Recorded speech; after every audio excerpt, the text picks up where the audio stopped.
ॐ गजाननं भूतगणाधिसेवितं कपितजम्बोफलचारुभक्षणम् उमासुतं शोकविनाशकारिकं नमामि विघ्नेश्वरपादपङ्कजम्। विश्वेशं माधवं दुण्डिं दण्डपाणिं च भैरवं वन्दे काशीगुहागङ्गा भवानी मणिकर्णिका। लम्बोदरनमस्तुभ्यं सततं मोदकप्रिया निर्विघ्नं कुरु मे देवा सर्वकार्येषु सर्वदा। विनायक ज्योतिष केंद्र की ओर से आप सभी का इस YouTube परिवार में आप सभी का बहुत बहुत स्वागत और बहुत बहुत अभिनंदन। आज विशेष पर्व गणेश चतुर्थी और गणेश चतुर्थी की पावन पर्व पर आप सभी को विनायक ज्योतिष केंद्र के माध्यम से आप सभी का बहुत बहुत स्वागत और बहुत बहुत अभिनंदन। आइए आज जानते हैं किस प्रकार से गणेश चतुर्थी का व्रत करें और किस प्रकार से गणेश भगवान की कथा है, भक्ति और भाव के साथ में श्रवण करें। इस वीडियो को स्क्रिप्ट न करें, अंत तक कथा श्रवण अवश्य करें। जय श्री राम। माता पार्वती जी ने पूछा कि हे पुत्र, माघ मास के महीने में किस प्रकार से और किस देवता की पूजा करनी चाहिए, उस दिन पूजन में किस चीज़ का भोग लगाना चाहिए और किस प्रकार का आहार लेना चाहिए। इसे विस्तार पूर्वक बताने का अनुग्रह करें। गणेश जी ने उत्तर दिया कि हे माता, माघ मास में भालचंद्र नाम के गणेश जी की पूजा करनी चाहिए। हे माते, इस दिन तिल के 10 लड्डू बनाएं, 5 लड्डू देवताओं को अर्पित करें और बाकी बचे 5 लड्डू ब्राह्मण को दान कर दें। साथ ही ब्राह्मण की श्रद्धा पूर्वक पूजा करें और उन्हें दक्षिणा दें और इसके बाद स्वयं भी तिल के 10 लड्डुओं का भोजन करें। इसके बारे में आपको राजा हरिश्चंद्र की एक कथा सुनाता हूँ। सतयुग में हरिश्चंद्र नाम के एक यशस्वी राजा हुए थे। वे क्षत्रिय धर्म में चतुर और सज्जन स्वभाव के थे, सत्य वक्ता और विद्वान ब्राह्मणों के आराध्य थे और आराधक थे। हे देवी, उनके राज्य में अधर्म का नाम नहीं था तथा कोई भी व्यक्ति गरीब, लूला, लंगड़ा अथवा दुखी न था। सभी व्यक्ति रोग रहित एवं चिरायु होते थे। उनके राज्य में ऋषि शर्मा नाम के एक तपस्वी ब्राह्मण रहते थे। एक पुत्र को प्राप्त करने के पश्चात उनका स्वर्गवास हो गया। पुत्र का पालन पोषण उनकी धर्मपत्नी करने लगी। भिक्षा मांग करके वह विधवा ब्राह्मणी पुत्र का भरण पोषण करती थी। उस ब्राह्मणी ने माघ महीने के संकटा का व्रत किया और वह सदैव गोबर से भगवान गणेश जी की मूर्ति बना करके उसका पूजन किया करती थी। माते, भिक्षा मांग करके उसने तिल के 10 लड्डू बनाए। इसी के मध्य उसका पुत्र गणेश जी की प्रतिमा अपने गले में बांधकर कहीं खेलने चला गया। तब एक चांडाल कुमार ने उस ब्राह्मणी के 5 साल के बालक को जबरदस्ती पकड़ करके अपने आंवा में बैठा करके उस आंवे को बंद कर दिया और मिट्टी के बर्तनों को पकाते हुए उसमें अग्नि दे दी।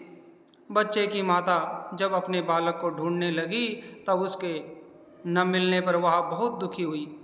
वह ब्राह्मणी रोती बिलखती हुई गणेश जी की प्रतिमा प्रार्थना करने लगी।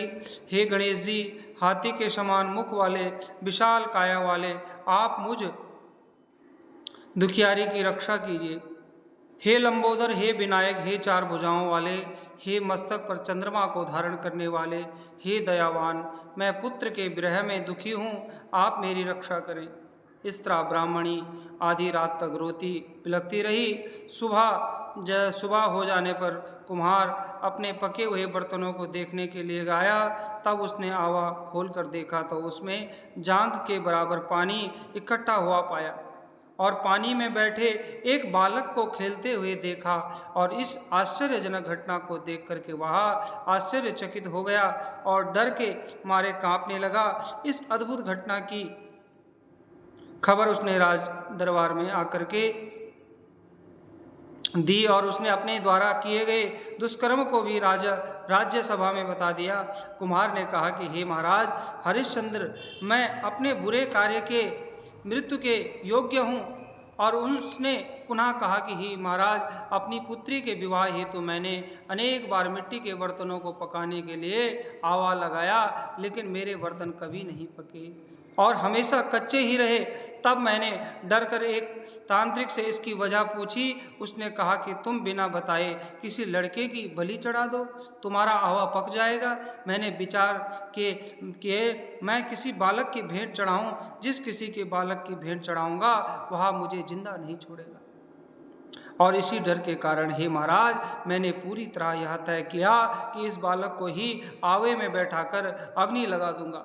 मैंने अपनी पत्नी से सलाह की कि ऋषि शर्मा ब्राह्मण का स्वर्गवास हो गया है, उनकी विधवा पत्नी भिक्षा से अपना पेट भरती है, वह इस बालक का क्या करेगी। मैं अगर उसके बालक की भेंट चढ़ा दूं तो मेरा आवा पक जाएगा। मैं इस घोर पाप कर्म को करके रात में चिंता रहित होकर के सो गया। सुबह जब मैंने आवा खोल करके देखा तो मुझे दिखाई दिया कि इस लड़के को मैं जिस तरह बैठा गया था वह उसी प्रकार बिना डर के बैठा है और उस आवे में जाकर के जांघ तक पानी भरा हुआ है। और इस भयानक दृश्य से मैं कांप गया और इसकी जानकारी देने में आपके पास आया हूँ।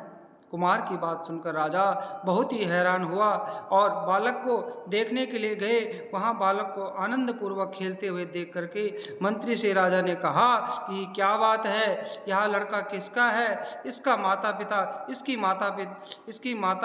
माता पिता कौन है, इसका पता लगाओ। इस आवे में जांघ जितना पानी कहाँ से आया। बालक को न तो अग्नि से जलाया और न यह भूख प्यास से व्याकुल है। यह आवे में उसी प्रकार खेल रहा है जैसे अपने घर में खेल रहा हो। राजा इस प्रकार की बातें कर रहे थे कि तभी वह विधवा ब्राह्मणी रोती रोती और सिसकिताती हुई वह आ गई। वह कुम्हार को कोसने लगी कि जिस तरह गाय अपने बछड़े को देख करके रमती है, वही दशा उस ब्राह्मणी की थी।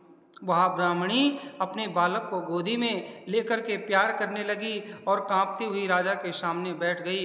राजा हरिश्चंद्र ने पूछा, हे ब्राह्मणी, क्या तू कोई जादू टोना जानती है या तूने कोई धर्म का कार्य किया है जिसके फलस्वरूप बच्चे को अग्नि छू तक नहीं सकी।